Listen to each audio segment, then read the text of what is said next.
నమస్కారం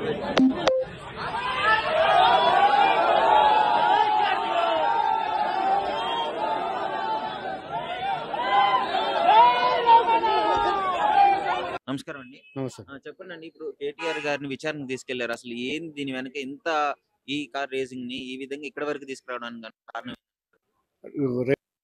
పూర్తిగా చేసే అదే తప్ప ఈ రోజులో ఏమాత్రము ఏమీ లేదనేది అందరికీ తెలుసు. రేవంత్ రెడ్డి మీద కేటీఆర్ గారు కొట్లాడుతున్నారు. ప్రతి విషయం మీద, రైతుల మీద, అన్నిటి మీద కొట్లాడుతున్నారు. కాబట్టి ఏదో కేసులో ఇరికిచ్చి డైవర్స్ పాలిటిక్స్ చేస్తున్నాడు తప్ప దీంట్లో ఏమాత్రంకు కేసులో ఎలాంటి బలం లేదు. అది మామూలు కేసు, దాంతో అయ్యేది కూడా ఏం లేదు. హైదరాబాద్ బ్రాండ్ ఇమేజ్ పెంచడం కోసం కేసీఆర్ ప్రయత్నం చేసిండు తప్ప ఆయన జేబులోకి ₹1 వచ్చింది లేదు, ₹10 తీసుకున్నది లేదు. ఇది కావాలని చేస్తున్నారు తప్ప వేరే ఏం లేదు.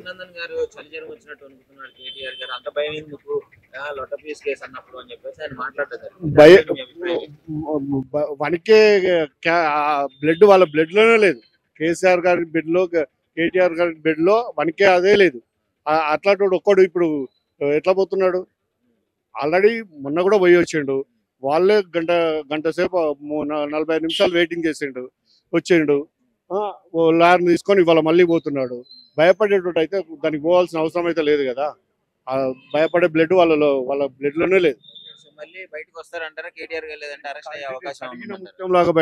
కడిగిన ముత్యం లాగా బయటకు వస్తాడు. దాంట్లో ఎలాంటిది లేదు. ఆ కేసులో వాళ్ళు చేసేది ఏం లేదు. కడిగిన ముత్యం లాగా బయటకు వస్తారు. మేము కార్యకర్తలను కొట్లాడుతూనే ఉంటాం. రేవంత్ 6 గ్యారెంటీలు 420 హామీలు నెరవేర్చేదాకా మేము కార్యకర్తలను కొట్లాడుకుంటూనే ఉంటాం. మేము వదిలిపెట్టే ప్రసక్తే లేదు. వాళ్ళు కేసులతో మా కేటీఆర్ గారు తిరిగినా కానీ మేము కార్యకర్తలం రేవంత్ మీద ప్రతి అది నువ్వు చేయాలని కొట్లాడుకుంటూనే ఉంటాం. వరంగల్ నుంచి వచ్చినామండి. నరేంద్ర మనుషులం మేము. కేటీఆర్ గురించి అన్న పిలిపించారు. మరి కేటీఆర్ గారు విచారణకు తీసుకెళ్లారు. అటు నుంచి అరెస్ట్ అయ్యే అవకాశం ఉంది అని అంటున్నారు. అసలే ఉండదు. కంపల్సరీ అలాంటిది భయపడేది లేదు. మేము కార్యకర్తలు అడ్డంగా నిలబడతాం. అరెస్ట్ అనేది అసలే ఉండదు. ఈ సర్పంచ్ ఎలక్షన్లు, ఎంపీటీసీ ఎలక్షన్లు చేయబట్టి మేము రంగంలోకి దిగకుండా వాళ్ళు చేసే కుట్రపూరిత కేసు ఇది, తప్పితే ఏం లేదు. ఇట్లాంటి అరెస్టులు చాలా చూసాము. అరెస్టులో భయపడే ప్రసక్తే లేదు. ఉద్యమం నుంచి కొట్లాడుకుంటూ వచ్చినాం. ఇట్లాంటి కేసులు చాలా చూసినాము. ఎన్నోసార్లు అరెస్ట్ అయినాం, లోపల పోయినాం, బయటకు వచ్చినాం. కాబట్టి అరెస్టులకు భయపడే అవకాశమే లేదు. ఈ మధ్య వరుస అరెస్టులు అసలు మీకు ఏమనిపిస్తుంది? కావాలని కక్షపూరితంగా చూస్తున్నారు కదా, మీరు కూడా చూస్తున్నారు కదా. మేమేంటి అని అంటే వాళ్ళు ఏది ఒకటి కరెక్ట్గా చేయట్లేదు. రైతు రుణమాఫీ సరిగ్గా చేయలేదు. ఇప్పుడు రైతు బంధు 15,000 అన్నారు, 12,000 ఇస్తున్నారు. మహిళలకు 2,500 అన్నారు, అది లేదు. పింఛను 4,000 చేస్తున్నారు, అది చేయట్లేదు. ప్రతి దాని మీద కొట్లాడుతున్నాం కదా. డైవర్షన్ కావాలి, జనాలను డైవర్ట్ చేయాలి. దాని నుంచి డైవర్ట్ చేయడం కోసం ఈ కేసులు ఇది చేయడం, డైవర్ట్ పాలసీ తప్ప ఏమీ లేదు. అంతే, ఏమీ లేదు. పరిపాలన రానప్పుడే ఇలాంటి పాలిటిక్స్ వస్తాయి కదా. అది మీరు రేవంత్ రెడ్డి గారికి చేత కదా అనుకుంటున్నారు? రేవంత్ రెడ్డికి అసలు పరిపాలనే చేతన కాదు. ఆయనకు అసలు అడ్మినిస్ట్రేషన్ రాదు, అడ్మినిస్ట్రేషన్ లేదు. అది లేకనే ఇవన్నీ చేస్తున్నాడు తప్ప ఆయన పక్కన ఉన్న వాళ్ళు కూడా ఆయనకు ఎట్లా అది చేస్తున్నారో అర్థం కావట్లేదు. ఆయనకు అడ్మినిస్ట్రేషన్ అసలు లేదు. రేవంత్ రెడ్డి అసలు పరిపాలన రాదు. నమస్కారం అండి. మేడం చెప్పండి, కేటీఆర్ గారిని విచారణకు తీసుకెళ్లారా? ఏంటి అసలు మీకు ఏమనిపిస్తుంది? దేని గురించి విచారణ అండి? ఈ కార్ రేసింగ్ లో ఏం నష్టమైందని చెప్పండి. 55 కోట్ల కుంభకోణం జరిగింది అని చెప్పేసి ఏసీబీ కేసేసింది కదా. ఏసీబీ కేసేసింది 55 కోట్లు. నోటుకు నోటు దాని కేసు విషయంలో విచారణ జరుగుతుందా? ఈ కార్ రేసింగ్ లో విచారణ అంటున్నారు. దానికి మన ప్రభుత్వానికి ఏమైనా నష్టం వచ్చిందా? నష్టం రాలేదు కదా. దాని గురించి ఎందుకు దాని మీద కేసు పెట్టడం ఏంటి? ఎక్కడ సీఎం అయినా కానించి ఒకరి మీద కాకపోతే ఒకరి మీద కేసులు పెడుతున్నారు. దేని గురించి అని? ఆర్బీఐ అనుమతి లేకుండా 55 కోట్లు విదేశీ కంపెనీలకు బదిలీ అయ్యాయి అని చెప్పేసి అని అంటున్నారు. విదేశీ పాలనకు బదిలీ అయ్యాయని చెప్తున్నారు. ప్రూఫ్ చూపించమనండి రేవంత్ రెడ్డిని. ప్రూఫ్ చూపించమనండి. ప్రూఫ్ అనగానే ఇది దానికి ఇది చేసేసి ఇది చేస్తున్నారు అని అంటున్నారు. సీఎం అయినా కానించి అదే ఒకరు కాకపోతే ఒకరికి కేసులు పెడుతున్నారు. ఇప్పుడు కవిత కథ అయిపోయినాక కేటీఆర్ అన్నది అయిపోయినాక ఇంకొకరు కాకపోతే ఎమ్మెల్యేలు అలా అందరినీ లైన్ గా ఇది చేస్తున్నాడు. ఆయన వచ్చి సీఎం అయ్యింది దేనికి? కేసులు పెట్టడానికే సీఎం అయ్యాడు అనుకుంటా. వరుస కేసులు అందరినీ ఇట్లా పంపిస్తున్నాడు. మొన్న రీసెంట్ గా చూసుకున్నట్టయితే సినీ ఇండస్ట్రీ నుంచి ప్రజలకు ఏం చేయాలని ఆలోచించాలి. సీట్ మీద కూర్చున్నప్పుడు సీఎం గా ప్రజలకు ఏం బాగులు చేయాలి, ఏమేం చేయాలో 10 ఏళ్ల పాలనలో కేసీఆర్ బాబు ఎలా చేశారు, ఒక్క సంవత్సరంలో నువ్వు ఏం పాలన చేస్తున్నావు? నేను క్వశ్చన్ వేస్తున్నాను, ఏం పాలన చేస్తున్నారు మీరు? ప్రజల గురించి ఆలోచించండి, వీళ్ళ గురించి వాళ్ళ గురించి అరెస్టులు చేయాలని ఆలోచించగలరు కాదు. మొత్తానికి అయితే మరి ఇప్పుడు కేటీఆర్ గారు ఒకవేళ అరెస్ట్ అయ్యే అవకాశం ఉంటే ఏం చేస్తారు? అరెస్ట్ అవుతే అరెస్ట్ అవుతారని మేము చెప్పలేమండి. అది నా కోర్టు కూడా ఉపకరణ చేసుకున్న తర్వాత దాన్ని ఇచ్చేసారు. ఇప్పుడు దాంట్లో మీకు అంతగానం ఇది అయ్యి ఉన్నప్పుడు అది మీరు ప్రూఫ్ గా తీసుకొచ్చి చూపియాలి.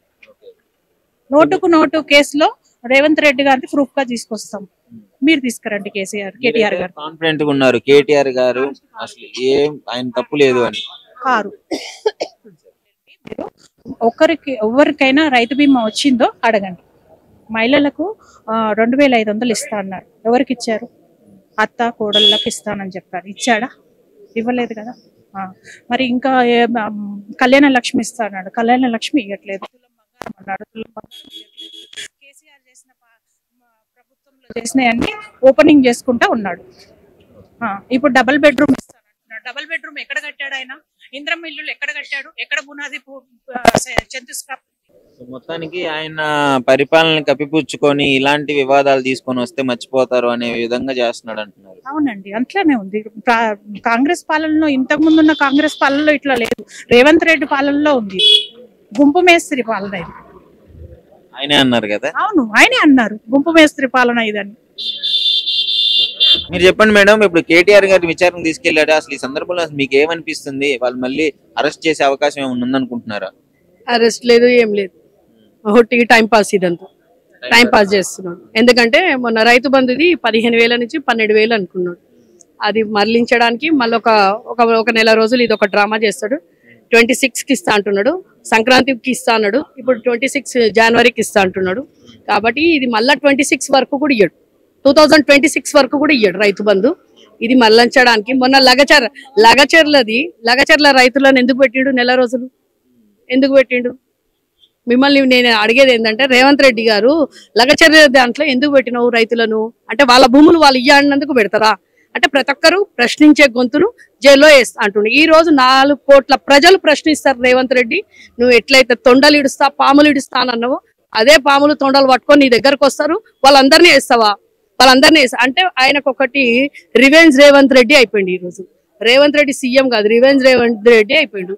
ప్రతి ఒక్కరు ప్రశ్నిస్తే ప్రజలను మరలించడానికి 6 గ్యారంటీలు లేవు. 6 గ్యారంటీలను బొందబెట్టేసిండు. బస్సు ఒక్కటి చూపిస్తుండో అలా కొట్టుక వస్తున్నారు ప్రజలు. గురుకులాలలో 60 మంది పిల్లలు చనిపోయినారు. వాళ్ళకి ఏమి ఇచ్చినావు ఇప్పటి వరకు? వాళ్ళ దగ్గరికి పోయినవా? అసలు ఒక్కరి పిల్లల దగ్గరికి కూడా పోయినవా? నువ్వు పోయినవా? ఇప్పటి వరకు ఎవరికి ఇచ్చినావు? నువ్వు ఎవరికి ఇచ్చినావు? వాళ్ళ దగ్గరికి పోయినవా? హైడ్రా 7,000 మంది ఇల్లు కూలగొట్టి నిరాశ్రయాలను చేసినావు. వాళ్ళకేం పరిహారం ఇచ్చినావు? ఇవన్నీ ప్రజలను ఏంటంటే ఈ 13 నెలల్లో కింది స్థాయి నుంచి పై స్థాయి వరకు 4 కోట్ల ప్రజలను ఎంత అంటే రక్తం పీల్చుకుంటూ ఉన్నాడు. అంటే తెలంగాణను ఇమేజ్ పాడేయడానికి రేవంత్ రెడ్డి ఒక RSS రూపంలో వచ్చిండు మనకు తెలంగాణకు. అగ్రిమెంట్ వానికి ఆ 2 సంవత్సరాలన్నారా ఎంత వరకు విధ్వంసం చేయాలనో అంత విధ్వంసం చేసుకోవడానికే ఈ రోజు రేవంత్ రెడ్డి సీఎం అయ్యిండు. గుంపు మేస్త్రి ఈ రోజు 2 ఏళ్ళ ఇంకో ఏడాది ఉంటాడు. ఆ ఏడాది 26 లో ఉంటాడో ఉండడో తెలియదు. ఇట్లాంటి పరిహారం ఆయన మాట్లాడుకున్నాడు. కర్ణాటకలో ఎట్లయిపోయింది అట్లనే ఇక్కడ కూడా అదే. ఈయన 2 సంవత్సరాలన్నర కాగానే కథం దిగిపోవాల్సింది. కాబట్టి ఆ 2 సంవత్సరాలన్నరలో ఎంత వరకు అయితే తెలంగాణను వాళ్ళ గురువు ఉన్నాడు కదా, ఆ గురువుకు అక్కడ ఆంధ్రాకు అమరావతికి పంపిస్తున్నాడు. ఈ రోజు భూములన్నీ పడిపోయినాయి. మహిళలకు ఏమి ఇస్తున్నావు? కళ్యాణ లక్ష్మి చంద్రబాబు గారా? వాళ్ళ గురువు చంద్రబాబు నాయుడు. నేను కాదు నాన్న, మొత్తం ప్రపంచానికి తెలుసు కదా. అదే దొత్తు పనులు చేస్తున్నాడు ఇక్కడ. మోదీ చంద్రబాబు నాయుడు ఎట్లయితే చెప్తున్నాడో తెలంగాణను మొత్తం అది రూపురేఖలు కానీ ఇట్లాంటి రేవంత్ రెడ్డి ఎంతో మంది వస్తారు పోతారు. ఇలాంటి ముఖ్యమంత్రిని ఎప్పుడో కొట్టుకపోతారు.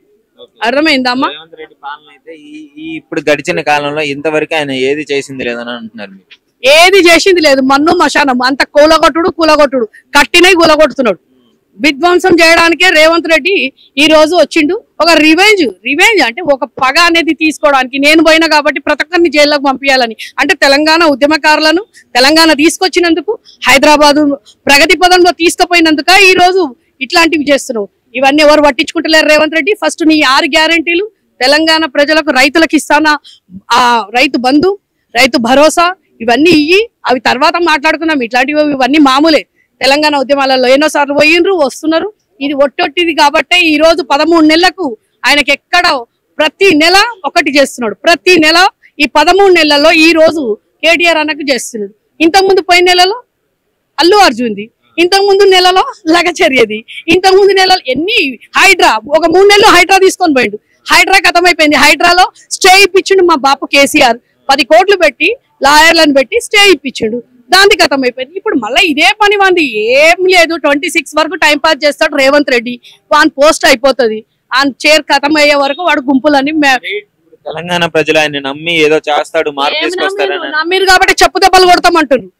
ఏదైతే నమ్మి ఈ రోజు ఓటు వేసిండ్రో చెప్పు దెబ్బలు కొడతామంటున్నారు రేవంత్ రెడ్డి. ఇదే పాములు తొండలు నీ డ్రాయర్లు ఇప్పుతానో నీ డ్రాయర్ ఇప్పుకుంటారు. మంచి బందోబస్తు డ్రాయర్ వేసుకోమని చెప్తున్నారు. జై తెలంగాణ.